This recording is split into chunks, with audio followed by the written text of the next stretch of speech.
ಹಲಸಿನ ಹಣ್ಣು, Jack fruit, ಸಂಸ್ಕೃತಲ್ಲಿ ಇದನ್ನು ಪನಸ ಅಂತ ಕರೀತಾರೆ.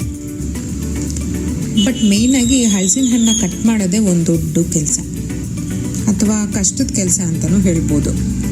ಅದಕ್ಕೆ ಇವತ್ತಿನ ವಿಡಿಯೋಲಿ ಹಲಸಿನ ಹಣ್ಣ ಕಟ್ ಮಾಡೋದ್ರಿಂದ ಹಿಡಿದು ಒಂದೊಳ್ಳೆ ರೆಸಿಪಿ ಎರಡನ್ನೂ ರೆಕಾರ್ಡ್ ಮಾಡಿದ್ದೀನಿ ನಿಮಗೋಸ್ಕರ. ನಿಮ್ಮೆಲ್ರಿಗೂ ಗೊತ್ತಿರುತ್ತೆ ಇದ್ರದ್ದು ಸ್ಮೆಲ್ ಮತ್ತು ಟೇಸ್ಟ್ ಅಂತೂ ಆಸಮ್ ಆಗಿರುತ್ತೆ. ಅದಲ್ದಿರ ಇದರಿಂದ ಎಷ್ಟು ಹೆಲ್ತ್ ಬೆನಿಫಿಟ್ಸ್ ಇದೆ ಗೊತ್ತಾ? ಥೈರಾಯ್ಡ್ ಪ್ರಾಬ್ಲಮ್ ಇರುತ್ತಲ್ಲ, ಆ ಸಮಸ್ಯೆಗಳು ಕೂಡ ಇದರಿಂದ ಪರಿಹಾರ ಆಗುತ್ತೆ. ಮತ್ತು ರಕ್ತದೊತ್ತಡ, ಡೈಜೆಷನ್ ಅದ್ರದ್ದು ಸಮಸ್ಯೆ ಕೂಡ ಪರಿಹಾರ ಆಗುತ್ತೆ. ಮತ್ತು ನಿಮ್ಮ ಕಣ್ಣುಗಳಿಗೆ ತುಂಬ ಒಳ್ಳೆಯದಿದು. ಆಲ್ಸೋ ಕ್ಯಾನ್ಸರ್ ಕೂಡ ತಡೆಗಟ್ಟುತ್ತೆ. ಹೀಗೆ ತುಂಬ ಹಲವಾರು ಹೆಲ್ತ್ ಬೆನಿಫಿಟ್ಸ್ ಹೊಂದಿರೋ ಹಣ್ಣಿದು. ಇದ್ರದ್ದು ಬೀಜಗಳಿಂದ ಕೂಡ ತುಂಬ ಬೆನಿಫಿಟ್ಸ್ ಇದೆ. ಅದನ್ನು ಇನ್ನೊಂದು ಸಲ ಯಾವಾಗಲಾದರೂ ನಾನು ನೆಕ್ಸ್ಟ್ ವಿಡಿಯೋಲಿ ಕಂಪ್ಲೀಟಾಗಿ ಡೀಟೇಲ್ಡಾಗಿ ಒಂದು ಒಳ್ಳೆ ರೆಸಿಪಿ ಜೊತೆ ನಿಮಗೆ ತೋರಿಸ್ತೇನೆ. ನಾನು ತೋರಿಸ್ತಿರೋ ಇವತ್ತಿನ ರೆಸಿಪಿ ಹಲಸಿನ ಇಡ್ಲಿ, ಹಲಸಿನ ಹಿಟ್ಟು ಅಂತ ಕೂಡ ಕರೀತಾರೆ. ಇದಕ್ಕೆ ಬೇಕಾಗೋದು ಮೇಯ್ನಾಗಿ ಹಲಸಿನ ಹಣ್ಣು, ಸ್ವಲ್ಪ ಸಕ್ಕರೆ, ಏಲಕ್ಕಿ, ತೆಂಗಿನ ತುರಿ, ಸ್ವಲ್ಪ ಉಪ್ಪು ಮತ್ತು ಅಕ್ಕಿ ತರಿ ಅಥವಾ ಉಪ್ಪಿಟ್ಟು ರವೆನೂ ಯೂಸ್ ಮಾಡ್ಬೋದು. ನಾನಿವತ್ತು ಕ್ವಾಂಟಿಟಿ ಸ್ವಲ್ಪನೇ ಮಾಡ್ತಿದ್ದೀನಿ. ಸೊ ಒಂದು 6ರಿಂದ 7 ಹಲಸಿನ ತೊಳೆಗಳು ಸಾಕಾಗುತ್ತೆ. ಈ ರೀತಿ ಅದರದ್ದು ಸೀಡ್ಸ್ನ ತೆಗಿತಾ ಮಿಕ್ಸಿ ಜಾರ್ಗೆ ಹಾಕೊಳ್ಳಿ. ಈಗ ಒಂದೊಂದು ಇಂಗ್ರೀಡಿಯೆಂಟ್ ಆ್ಯಡ್ ಮಾಡ್ತಾ ಹೋಗೋಣ. ಸ್ವಲ್ಪ ಸಕ್ಕರೆ ಇಲ್ಲ ಬೆಲ್ಲ ಬೇಕಾದ್ರೂ ಹಾಕೋಬೋದು. ಇದು ಹಣ್ಣು ಆಲ್ರೆಡಿ ಸ್ವೀಟ್ ಇರುತ್ತಲ್ಲ, ಸೊ ಒಂದು ಸ್ಪೂನಷ್ಟು ಸಾಕು ಇಷ್ಟು ಕ್ವಾಂಟಿಟಿಗೆ. ಪಿಂಕ್ ಸಾಲ್ಟ್, ಆದಷ್ಟು ಪಿಂಕ್ ಸಾಲ್ಟ್ ಉಪಯೋಗ ಮಾಡಿ, ವೈಟ್ ಸಾಲ್ಟ್ಗಿಂತ ಸ್ಕಿನ್ನಿಗೆ ತುಂಬ ಒಳ್ಳೆಯದಿದು. ಈಗ ಒಂದು ಸ್ವಲ್ಪ ಹಸಿ ತೆಂಗಿನ ತುರಿ, ಒಂದು 2 ಸ್ಪೂನ್ ಹಾಕ್ಕೊಂಡ್ರೆ ಸಾಕು. ನಿಮ್ಗೆ ತೆಂಗಿನ ಫ್ಲೇವರ್ ಇಷ್ಟ ಇದ್ದರೆ ಇನ್ನೊಂಚೂರು ಹಾಕೋಬೋದು, ಬಟ್ 2 ಸ್ಪೂನು ಸಾಕಾಗುತ್ತೆ. ಏಲಕ್ಕಿ, ಇದ್ರ ಘಮ ಬಗ್ಗೆ ಅಂತೂ ಹೇಳೋದೇ ಬೇಕಿಲ್ಲ ಅನಿಸುತ್ತೆ. One of my favourite flavour ಇದು. ಈಗ ಇದನ್ನು ನೀರು ಹಾಕ್ದಿರ ಫಸ್ಟು ಗ್ರೈಂಡ್ ಮಾಡ್ಕೊಳ್ಳೋಣ. ಗ್ರೈಂಡ್ ಆಗಿದೆ, ಇವಾಗ ರೆಡಿ ಇದೆ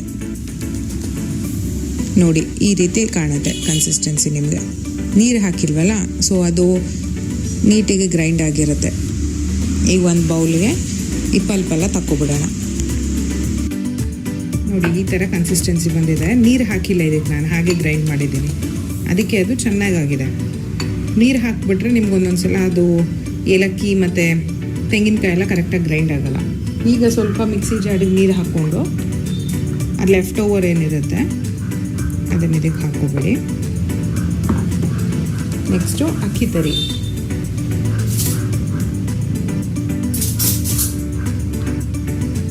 ಅಕ್ಕಿ ತರಿ ಇಲ್ಲ ಅಂದರೆ ನಾವಾಗಲೇ ಹೇಳಿದಂಗೆ ನೀವು ಉಪ್ಪಿಟ್ಟು ರವೆ ಕೂಡ ಹಾಕೋಬೋದು. ಮತ್ತು ಕ್ವಾಂಟಿಟಿ ಎಷ್ಟು ಅನ್ನೋದಾದರೆ ಅದು ನಾವು ಗ್ರೈಂಡ್ ಮಾಡಿರೋ ಈ ಹಲಸಿನ ಪಲ್ಪ್ ಮೇಲೆ ಡಿಪೆಂಡು. ಸೊ ಇವಾಗ ನಾನು ಅಕ್ಕಿ ತರಿ ಹಾಕ್ತಾ ಇದನ್ನು ಮಿಕ್ಸ್ ಮಾಡ್ತಾ ಹೋಗ್ತೀನಿ. ಅದೊಂದು ಪ್ರಾಪರ್ ಇಡ್ಲಿ ಹಸಿಟ್ಟಿನ ಕನ್ಸಿಸ್ಟೆನ್ಸಿಗೆ ಬರುತ್ತೆ. ಮತ್ತು ನಾವು ಸಕ್ಕರೆ ಆವಾಗಲೇ ಏನಕ್ಕೆ ಹಾಕಿದ್ವಿ ಅಂದರೆ ಹಣ್ಣು ಆಲ್ರೆಡಿ ಸ್ವೀಟ್ ಇರುತ್ತೆ, ಬಟ್ ನಾವು ರವೆ ಹಾಕಿದಾಗ ಅದು ಸ್ವಲ್ಪ ಸಪ್ಪೆ ಅನಿಸ್ಬಿಡುತ್ತೆ. ಅದಕ್ಕೋಸ್ಕರ ಒಂದು ಸ್ವಲ್ಪ ಬೆಲ್ಲ ಅಥವಾ ಸಕ್ಕರೆ ಯಾವುದಾದ್ರೂ ಹಾಕೋಬೋದು. ನೋಡಿ ಕನ್ಸಿಸ್ಟೆನ್ಸಿ ಇಷ್ಟು ಬಂದಿದೆ. ಇನ್ನೊಂದು ಸ್ವಲ್ಪ ನಿಮ್ಗೆ ಗಟ್ಟಿ ಬೇಕನ್ಸಿದ್ರೆ ಇನ್ನೊಂದು ಸ್ವಲ್ಪ ರವೆ ಹಾಕೊಳ್ಳಿ, ಇಲ್ಲ ಇಷ್ಟು ಸಾಕು ಅನಿಸಿದ್ರೆ ಸಾಕು. ಬಿಕಾಸ್ ನಾರ್ಮಲಾಗಿ ಕೆಲವ್ರ ಮನೇಲಿ ಇಡ್ಲಿ ಹಸಿಟ್ಟು ಸ್ವಲ್ಪ ಗಟ್ಟಿಗಿರುತ್ತೆ, ಕೆಲವ್ರು ಸ್ವಲ್ಪ ತೆಳು ಮಾಡ್ತಾರೆ. ಹಾಗೆ ಈಗ ತುಪ್ಪ ಗ್ರೀಸ್ ಮಾಡಾಯಿತು. ಈಗ ಸ್ವಲ್ಪ ತೆಂಗಿನ ತುರಿನ ಹೀಗೆ ಹಾಕ್ಕೊಳ್ಳಿ.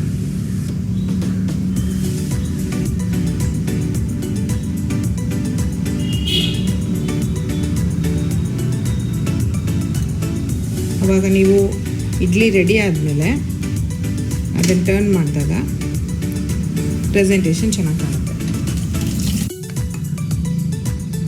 ಈಗ ರೆಡಿಯಾಗಿರೋ ಈ ಬ್ಯಾಟರ್ನ ಹಾಕ್ತಾ ಹೋಗೋಣ.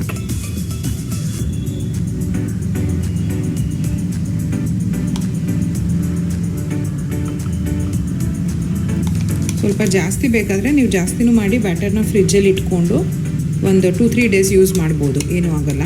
ಬಟ್ ನಾವು ತೆಂಗಿನಕಾಯಿ ಹಾಕಿರ್ತೀವಲ್ಲ, ಇವಾಗ ಬೇಸಿಗೆ ಟೈಮ್ ಬೇರೆ, ಸೊ ತೆಂಗಿನಕಾಯಿ, ಹಸಿ ತೆಂಗಿನಕಾಯಿ ಇರೋದ್ರಿಂದ ಹೇಳೋಕ್ಕಾಗಲ್ಲ, ಒಂದೊಂದು ಸಲ ಬೇಗ ಹಾಳಾಗುತ್ತೆ. ಇನ್ ಕೇಸ್ ಫ್ರಿಜ್ ಕೂಲಿಂಗ್ ಸ್ವಲ್ಪ ಕಮ್ಮಿ ಇದ್ದರೆ, ಅದಕ್ಕೆ ನೋಡಿಕೊಂಡು ಯೂಸ್ ಮಾಡಿ. ಇವಾಗ ಇದನ್ನು ಒಂದು 10 ಮಿನಿಟ್ಸ್ ಸ್ವಲ್ಪ ಮೀಡಿಯಮ್ ಫ್ಲೇಮಲ್ಲಿ ಸ್ಟೀಮಲ್ಲಿಟ್ಟು ಕುಕ್ ಮಾಡಬೇಕಾಗತ್ತೆ. ಇಡ್ಲಿ ಪಾತ್ರೆಯಲ್ಲಿಟ್ಟು. ನೀರು ಆಲ್ರೆಡಿ ನಾನು ಬಾಯ್ಲಿಂಗಿಗೆ ಇಟ್ಟಿದ್ದೆ. ಇವಾಗ ಇದನ್ನು ಇದರಲ್ಲಿ ಇಟ್ಬಿಡೋಣ. ರೆಡಿ ಇದೆ ಅನಿಸುತ್ತೆ. ಹಾಂ, ನೋಡಿ ರೆಡಿ ಇದೆ ಇವಾಗ. ಅದರದ್ದು ಸೈಜ್ ನೋಡಿ ಗೊತ್ತಾಗುತ್ತೆ, ಉಬ್ಬಿರುತ್ತದು ನೀಟಿಗೆ, ಸೇಮ್ ಇಡ್ಲಿ ರೀತಿ. ತಕ್ಷಣ ಬಿಸಿಲಿ ತೆಗಿಬೇಡಿ, ಒಂದು ನಿಮಿಷ ಬಿಟ್ಟು ತೆಗೀರಿ, ಆವಾಗ ಅದು ನೀಟಿಗೆ ಬರುತ್ತೆ, ಅಂಟ್ಕೊಳಲ್ಲ ಪ್ಲೇಟಲ್ಲಿ. ತೆಗಿಬೇಕಾದ್ರೆ ಯಾವಾಗಲೂ ಸ್ಪೂನ್ ಸ್ವಲ್ಪ ನೀರಲ್ಲಿ ಜಾವ ಮಾಡಿಕೊಡಿ. ನೋಡಿ ಎಷ್ಟು ಈಸಿಯಾಗಿ ಬಂದ್ಬಿಡುತ್ತೆ. ಆವಾಗಲೇ ನಾವು ಇದಕ್ಕೆ ತೆಂಗಿನಕಾಯಿ ಹಾಕಿದ್ವಲ್ಲ, ಸೊ ಈ ರೀತಿ ನೀವು ತೆಗ್ದು ಹಾಕಿದಾಗ ನೋಡೋಕ್ಕೆ ಚೆನ್ನಾಗಿ ಕಾಣುತ್ತೆ.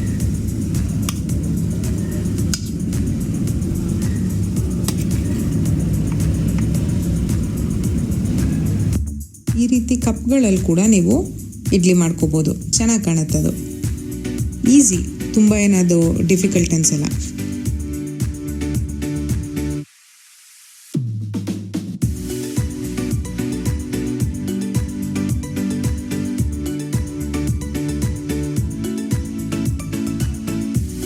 ಮನೇಲಿ ಒಳ್ಳೆ ತುಪ್ಪ ಕಾಯಿಸಿದ್ದೆ, ಮರಳಾಗಿ ಚೆನ್ನಾಗಿ ಬಂದಿದೆ.